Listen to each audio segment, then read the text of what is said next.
I say that any boob can take and shove a ball in a pocket. And I call that sauce. The first big step on the road to depth that take degradate. I say, first medicinal wine from a teaspoon, then beer from a bottle. And next thing you know, you're plenty for money in a pinchback suit.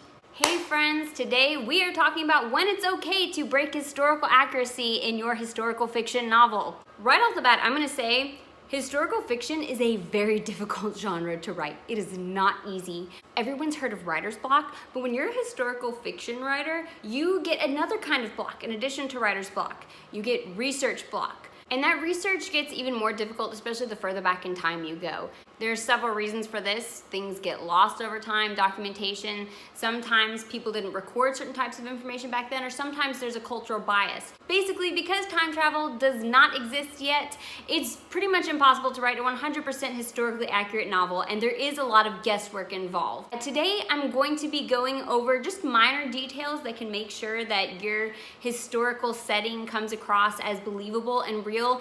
I'm not gonna be discussing any kind of overarching ethical implications of historical accuracy because I'm not gonna get into that, okay? Like, you can go do that research on your own time. We're gonna keep it simple today. I only have like 10 minutes on these Instagram videos. If I put this up on YouTube, maybe I can extend it, but whatever. The two things I'm gonna talk about today are language and technology / inventions. The second one's kind of hard to put it into a specific term, but you'll know what I mean when I get to it. So issues with language and slang is something that I come across most frequently when I look at webcomics and graphic novels that are in a historical setting.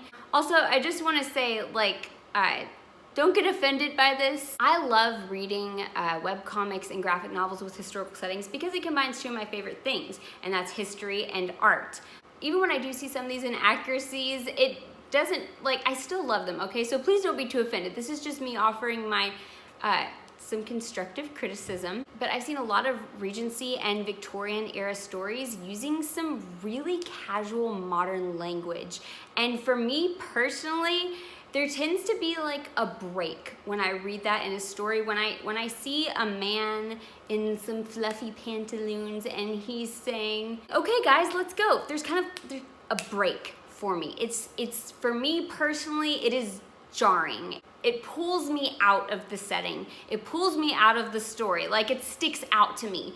And that is one reason why I would recommend trying to avoid that. I do think there are some instances where that's okay. For example, if your story is meant to be almost like Disney-esque, and what I mean by that is it's basically a modern story put in a historical setting, like any Disney princess movie. Like, I mean, for goodness sakes, you know Tangled isn't using historically accurate language. And that kind of story lends itself very well actually to webcomics and graphic novels because it's visual. But if that's not what you're going for, then I would recommend you stay away from doing things like that. Sometimes even if the words were around and in use, based on your characters, they might not be using that. A great example of this is in Little Women, which you can see on both sides of my buffet there. I have several copies of Little Women. I've been a big fan of Little Women for as long as I can remember. I just love Little Women. Amy and Meg are constantly getting on Jo for using what they call slang. Some of the words that they gripe at her for are saying blast and wretch and Christopher Columbus, which apparently was like saying, oh my gosh, or maybe even JC, Christopher Columbus! Tarnation was another thing that they got on our freezing. And I'm pretty sure there's another word in there that was in the beginning of the book. I don't think it was in the 90s adaptation of the movie, and I haven't seen the new one. Something that I was like, oh, that's slang? I didn't know that. That's odd. Apparently, in those days, in the 1850s and 1860s, it was not appropriate for young girls to be using phrases like tarnation, Christopher Columbus, blast and wretch. So even if you're using language that was in existence, there's a chance that it might not have been used by your character based on their class, their gender, whatever. Now, that being said, I think there are also instances where devotion to historical accuracy, especially in language, can be distracting. This can also vary based on who your target audience is.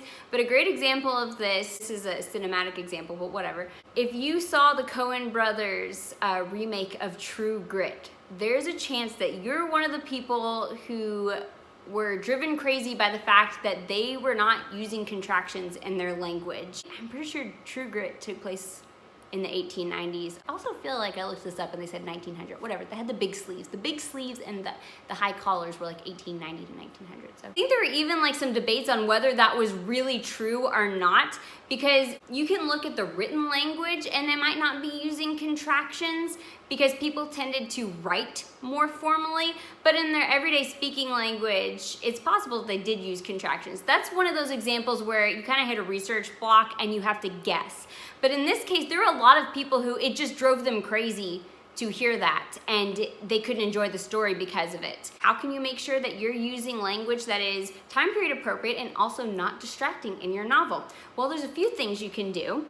First of all, make sure you know what kind of story you are trying to write. Like I said, if you're not really going for a story that's like historical realism, if you're going for something quirkier like a Disney movie, then you can probably get away with that stuff, especially if you're doing a webcomic or a graphic novel. Also, make sure you ask your beta readers what they think about your language. Is it distracting? Is it accurate? Even better, ask an expert. If you have a family member who is a history buff, or maybe you have a teacher that you're really close to who's knowledgeable of the time period, ask them to read your novel, or maybe even just an excerpt and give their opinions. As far as making sure that you are accurately portraying the language from your chosen time period, here's my advice to you. Find a book written in that era, and an audiobook will also work, and binge read it. Or if it's an audiobook, just play it all the time. Play it for long periods of time. Have you ever read a book that had a very distinct dialect? Like this happened to me when I read Alice in Wonderland. I read that in a day.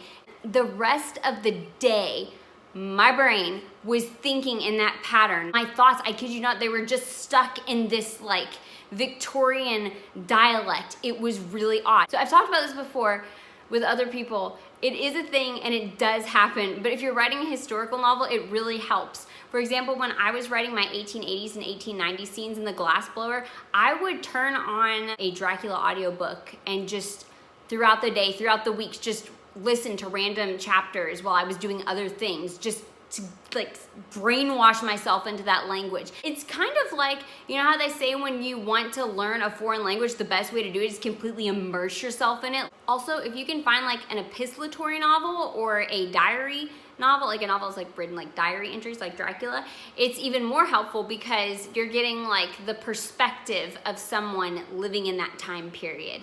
The next thing I'm going to talk about is technology and inventions. And again, I feel like that's not exactly what I'm talking about, but you'll understand when I start talking about it. One thing that's been really difficult about writing the 1920s is that new inventions were in abundance in that time period.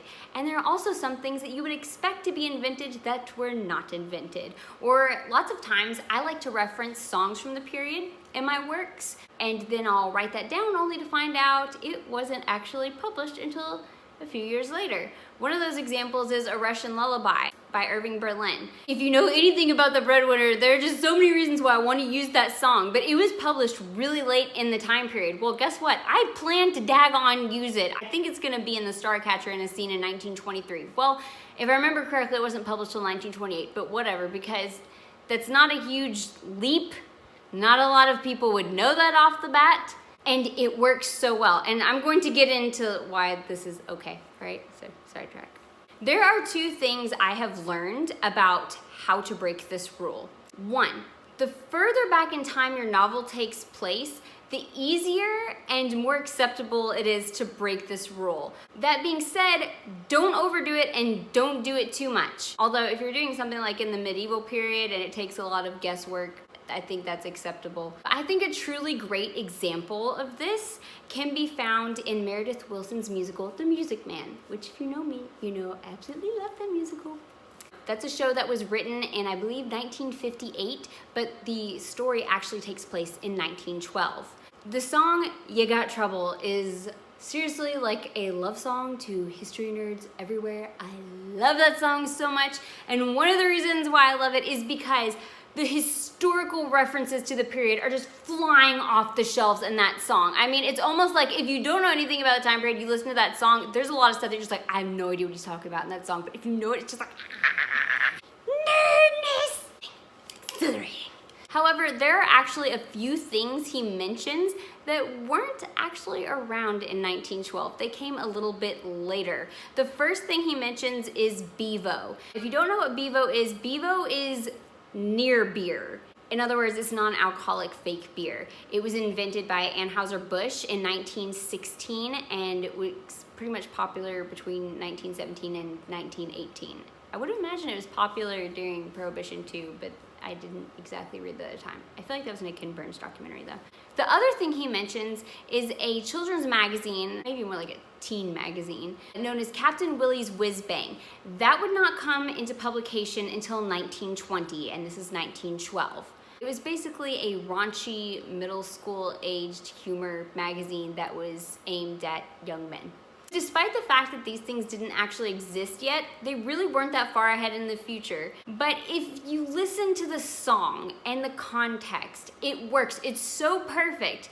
Like, it completely contributes to the point of the song. So if you don't know what the song You Got Trouble is about, it's basically where the main character, who is this con man salesman named Harold Hill, is trying to sell his product to a small town by trying to convince them that they are in danger of moral decay amongst their youth. So he's like, oh gosh, you have a pool table and that is just bad morals all around. Next thing you know, they're gonna be drinking near beer because they want to be cool like the adults. You know what's next? They're gonna be reading that filth Captain Willie's Whiz Bang. You just wait.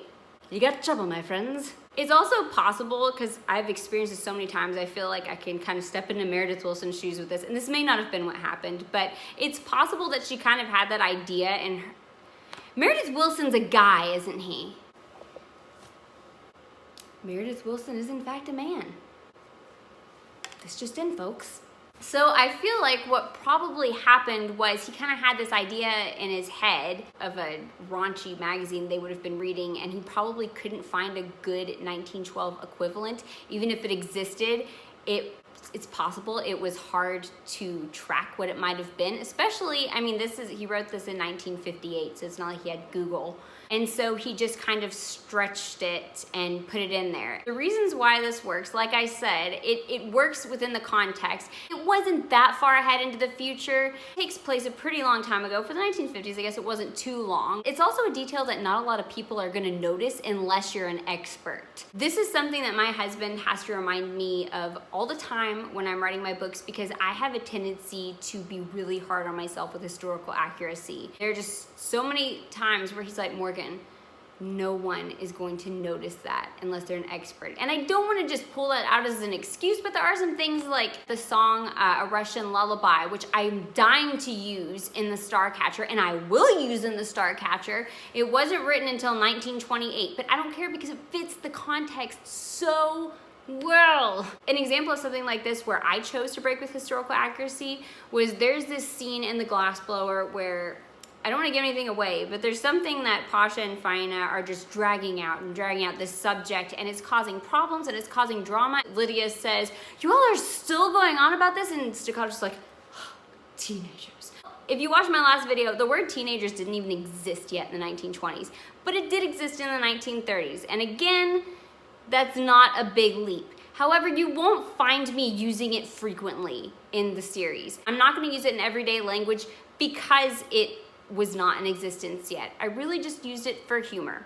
And also, remember, it's okay to make mistakes. It happens. Writing historical fiction is not easy. Sometimes you even get misinformed. That's happened to me before. I won't go into details, but there's something in The Breadwinner that it's too late for me to change, but I was misinformed about something and now it's in there forever. But it happens. So yeah, those are my tips for today about maintaining historical believability.